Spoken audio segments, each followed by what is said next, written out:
دیکھیں ہمارے پاس وہی ایک قابل اعتبار خبر ہے جو سلمان صفدر صاحب لے کر آئے، جو ان کی خان صاحب سے خود عمران خان صاحب سے ملاقات ہوئی، بات ہوئی. ہم اسی پہ انحصار کریں گے اس وقت تک کہ خاندان کے لوگ یا ان کے ذاتی معالجین یا دونوں خان صاحب سے خود بات نہ کر لیں، خود ان سے مل نہ لیں. رائٹ.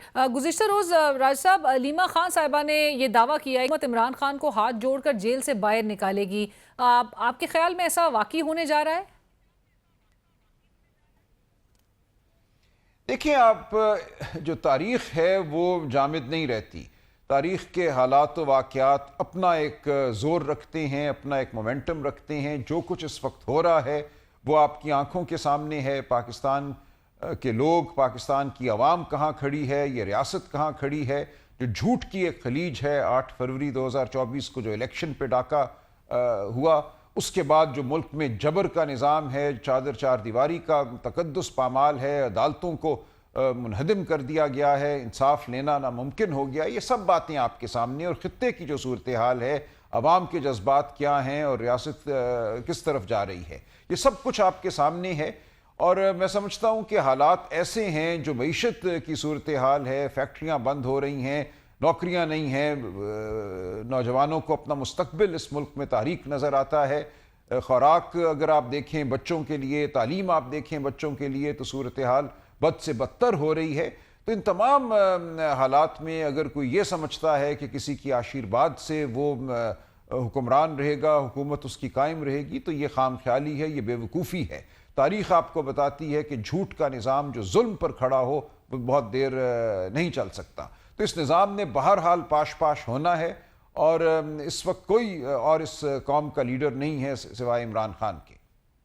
رائٹ. راج صاحب، اب میں ذرا آج جو آپ نے اہم اعلان کیا ہے اس پریس کانفرنس میں عمران خان رہائی امن تحریک کے حوالے سے، جو کہ آپ نے کہا کہ پورے پاکستان میں نوجوانوں کو اپنی جانب مدعو کیا جائے گا، اس کے حوالے سے ذرا بتائیے گا. سب سے پہلے تو کیا علامہ راجہ ناصر عباس صاحب اور محمود اچکزئی صاحب، جن کو عمران خان صاحب کی ہدایت تھی کہ وہ جو فیصلہ کریں گے تو پاکستان تحریک انصاف اس چیز کو فالو کرے گی، کیا ان دونوں کو آن بورڈ لیا گیا اس تحریک کے حوالے سے، یا یہ پاکستان تحریک انصاف کی اس کو سمجھا جائے کہ ایک سولو فلائٹ ہوگی؟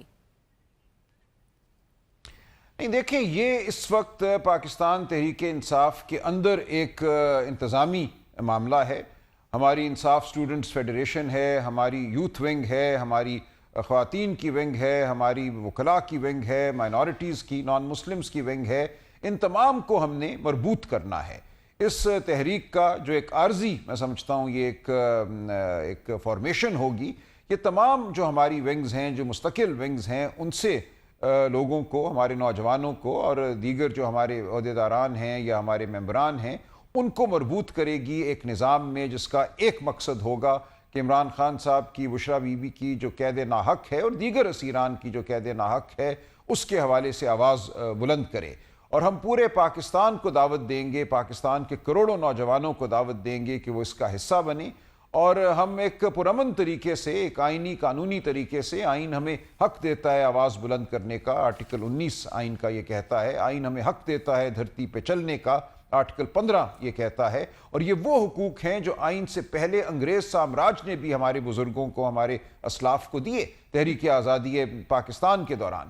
تو ہم انہی حقوق کو استعمال کریں گے ایک منظم طریقے سے، ایک پرامن طریقے سے، اور اپنی آواز بلند کریں گے. اور میں بار بار یہ کہتا ہوں کہ اگر پاکستانی قوم صرف اپنے گھروں کے باہر، اپنے گاؤں میں، اپنے چوراہوں میں کھڑی ہو جائے خاموش، تو یہ نظام نہیں چل سکتا. یہ نظام گر جائے گا. یہ کروڑوں کی خاموشی کو نہیں سہ سکتا. یہ جو تحریک کی شکل اب نظر آئے گی پوسٹ عید سیناریو میں، اس کا الٹیمیٹ جو رخ ہوگا وہ اسلام آباد کی جانب ہوگا. اور اگرچہ آپ بھی آج بھی پریس کانفرنس میں کہتے کہ اسلام آباد آنا حتمی ہوگا، لیکن ڈیٹ یا کوئی ٹائم فریم ابھی تک مائنڈ میں نہیں ہے آپ کے. جی دیکھیں، اسلام آباد آنا کوئی ضروری نہیں ہوتا، لیکن اگر ضروری ہوا تو ایسا بھی ہوگا. ہم بار بار یہ کہتے ہیں کہ پاکستان کی ہر گلی، ہر چوک جو ہے وہ جائے احتجاج ہے. ہر جگہ احتجاج ہوتا ہے تو انقلاب آتا ہے. انقلاب کسی ایک نقطے یا ایک چوک پر مبنی نہیں ہے. تو ہم بالکل یہ سمجھتے ہیں کہ پاکستانی قوم اگر اپنے گھروں کے باہر، اپنی گلیوں، اپنے چوراہوں میں کھڑی ہو، اپنے وہاں چلے، تو اس کے قدموں کی چاپ کو نہیں سہ سکتا یہ نظام، یہ جھوٹ اور فریب کا نظام. تو جو ایک ذہن میں یہ تصور ہے کہ کسی ایک شہر پہ یلغار ہونی ہے اور تبھی ہمارے مقاصد ہمیں حاصل ہوں گے. وہ ایک تصور ہے لوگوں کے ذہن میں اور ممکن ہے کہ کسی دن ایسا ہو، لیکن ہم نہیں سمجھتے کہ ایسا کرنا ضروری ہے. اس نظام کو ہوش کے ناخن لینے چاہیے، آوازوں کو سلب نہیں کرنا چاہیے، چاہے وہ صحافتی آواز ہو جو سوال کرے، جو اخراجات کیے جا رہے ہیں، جو پرتعیش کبھی جہاز ہے، کبھی گاڑی ہے، کبھی پلاٹ ہے، کبھی دورے ہیں، ان سب کے حوالے سے آپ کو جواب دینا ہے. عوام کی غربت کا مذاق مت اڑائیے.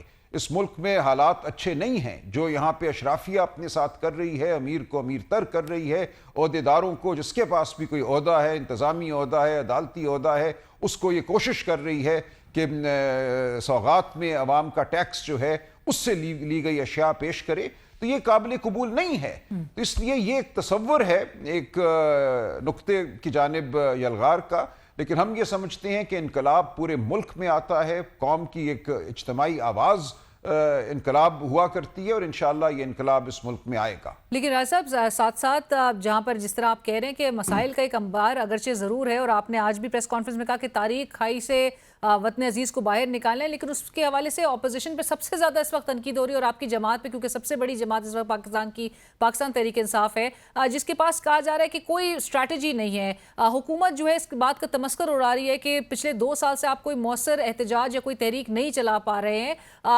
بہت دفعہ فائنل کال کا اعلان کیا گیا، اور اب بھی 8 فروری کے بعد کے سیناریو میں جہاں پہ پارلیمنٹ کے باہر بھی ایک دھرنا دیا گیا، اندر بھی جو ہے وہ جس طرح سے ہمیں اراکین محصور نظر آئے، کوئی امپیکٹ نہیں اگرچہ اب تک تاحال کوئی کریٹ کر سکے. سو ابھی تیاری مکمل ہے، اور اب کیا واقعی میں حکومت کو انڈر پریشر لے کر آیا جائے گا اور اپنے اہداف حاصل کر سکیں گے آپ؟ دیکھیں، یہ معاملات جو ہیں یہ تاریخ پیدا کرتی ہے. ایک چنگاری ہوتی ہے جو پھوٹتی ہے. تیونسیا میں ایک سبزی فروش نے، ایک فروٹ فروش نے اپنے آپ کو آگ لگائی اور پوری عرب دنیا میں ایک انقلاب برپا ہو گیا. یہ چیزیں پہلے سے اس طرح لکھی نہیں جاتی، یہ کوئی کہانی کی سکرپٹ نہیں ہوتی کہ فلاں دن یہ ہوگا اور فلاں دن یہ ہوگا. ہم کھڑے ہیں، ہم عوام کے سامنے کھڑے ہیں، عوام کے مسائل عوام خود جانتی ہے، اور کس دن پاکستان کی عوام اپنا فیصلہ کرے گی میں نہیں کہہ سکتا، لیکن فیصلہ پاکستان کی عوام نے کرنا ہے. یہ فیصلہ چند سیاسی ورکروں کا نہیں ہے. میں بار بار یہ کہتا ہوں کہ 40-50 ہزار سیاسی ورکر انقلاب نہیں لاتے، انقلاب پوری قوم لاتی ہے، اور یہ قوم انشاءاللہ انقلاب لے کر آئے گی. وہ کون سا لمحہ ہوگا، اس کے محرکات کیا ہوں گے میں نہیں کہہ سکتا، لیکن ہم بدستور دروازہ کھٹکھٹاتے رہیں گے. عقل کا، ہوش کا ہم تقاضا کرتے رہیں گے کہ جو جابر اس ملک پر اس وقت مسلط ہیں وہ دیکھیں، سمجھیں کہ تاریخ کہاں جا رہی ہے اور انہوں نے اس ملک کے ساتھ کیا کر دیا ہے. لیکن اگر ایسا نہیں ہوتا تو پاکستان کی عوام خود اپنا فیصلہ کرے گی، اور یہ فیصلہ جلد ہوگا، دیر سے نہیں ہوگا. رائٹ. اور صاحب میں یہ بھی ضرور آپ سے پوچھنا چاہوں گی، چونکہ آج ہی پریس کانفرنس میں دوران گفتگو جنید اکبر صاحب نے کہا کہ اس تحریک میں وہ لوگ نکلیں جو گولیاں کھا سکے. ہم لوگوں سے حلف لیں گے، کوئی ایم این اے یا ایم پی اے نکلنا چاہتا ہے تو اپنی ذمہ داری پہ نکلے. اب اس پہ بڑی تنقید ہو رہی ہے راجہ صاحب. MNAs, MPAs جو کہ اس وقت پرکس اور پریویلیجز انجوائے کر رہے ہیں، ان کو بظاہر تو ایسا لگ رہا ہے کہ ایک بالکل ایک ایسا ایک سیف ایگزٹ دیا جا رہا ہے اس سے کہ اگر وہ نکلنا چاہیں یا نہ نکلنا چاہیے تو یہ ان کی سوابدید ہے. ویراز جو آپ کا ورکر ہے جو مارے پہلے بھی کھاتا رہا ہے، وہ اب بھی کیا اس کو ہی آگے کیا جائے گا؟ نہیں، یہ مطلب بالکل نہیں تھا. جنید اکبر صاحب نے ایک استعارے کا استعمال کیا کہ دیکھیں ہمت سے نکلو جس میں ہمت ہے. اور آپ جانتی ہیں 26 نومبر کو کیا ہوا، آپ جانتی ہیں مریدکے میں کیا ہوا. یہ خونخوار نظام ہے. دیکھیں ایسا انگریز نے بھی نہیں کیا تھا. بار بار میں یہ کہتا ہوں، اگر انگریز نے گولی چلائی ہوتی قائد اعظم پر، لیاقت علی خان پر، سردار عبدالرب نشتر پر، ان کو اٹھایا ہوتا، ان پہ زد و کوب کیا ہوتا، ان کو جیلوں میں ڈال کر کپڑے تار کیے ہوتے، تو شاید کوئی صورتحال مختلف ہوتی.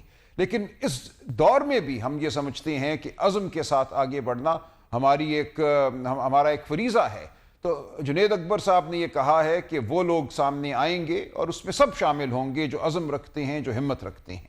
رائٹ. اور صاحب جاتے جاتے سیاسی منظرنامے پہ اگرچہ آپ کی گفتگو سے لگ رہا ہے کہ ایک ہلچل بپا ہونے جا رہی ہے، عدالتی منظرنامہ آپ کیا دیکھ رہے ہیں؟ پوسٹ ایچ سیناریو میں آپ کو لگ رہا ہے کہ عمران خان صاحب کو کوئی آپ فورسی کر رہے ہوں، کوئی ریپریو ان کے لیے 190 ملین پاؤنڈ کیس میں جو سزا معطلی کی اپیل ہے وہ بھی 1 اپریل کو فکس کی گئی ہے، کوئی ریلیف کی امید ہے؟ دیکھیں مقدمے میں تو کچھ بھی نہیں ہے. یہ لغو مقدمے ہیں. 190 ملین پاؤنڈ کیا بات کرتی ہیں؟ ایک پیسہ کہیں ادھر ادھر نہیں ہوا. برطانیہ کی حکومت نے یا ان کے ادارے نے پیسہ ہمارے سپریم کورٹ کے حوالے کیا، سپریم کورٹ نے وہ پیسہ حکومت کے حوالے کر دیا. اس سے زیادہ تیزی سے پیسہ پاکستان لانا ممکن ہی نہیں تھا. تو بالکل ایک جھوٹا بیانیہ گڑا گیا، اور اس تمام پیسے کی ترسیل میں حکومت کا، عمران خان صاحب کی کابینہ کا کوئی رول نہیں تھا. یہ ملک ریاض خاندان اور برطانیہ کی نیشنل کرائم ایجنسی کے درمیان ایک معاہدہ ہوا. اس معاہدے میں لکھا گیا کہ فلاں اکاؤنٹ میں پیسے ڈالے جائیں گے اور پھر سپریم کورٹ فیصلہ کرے گا کہ ان پیسوں سے کیا کرنا ہے. سپریم کورٹ نے فیصلہ کیا، پیسے حکومت کے حوالے کر دیے. تو کون سا مقدمہ ہے؟ اس مقدمے میں کچھ بھی نہیں ہے، مکمل طور پہ ایک لغو مقدمہ ہے. تو اس لیے بالکل اس میں ہم سمجھتے ہیں خان صاحب کو، بشرا بی بی کو آزاد ہونا چاہیے، بری ہونا چاہیے. لیکن کیا مجھے امید ہے؟ تو میں بہت عرصے سے کہہ رہا ہوں کہ 26ویں 27ویں ترمیم کا مقصد ہی امید کو ختم کرنا تھا. مقصد ہی یہ تھا کہ عدالتوں کو اس طرح کھڑا کیا جائے کہ کوئی امید نہ کر سکے. لیکن ہم پھر بھی سمجھتے ہیں کہ جیسی بھی عدالت ہو، اس کو بہرحال اس مقدمے کو ختم کرنا ہوگا. اس مقدمے میں کچھ نہیں ہے. بہت شکریہ. Thank you so much for joining اس سلمان اکرم راجہ صاحب. پروگرام میں وقت ہوا ایک بریک کا، ہمارے ساتھ رہیے.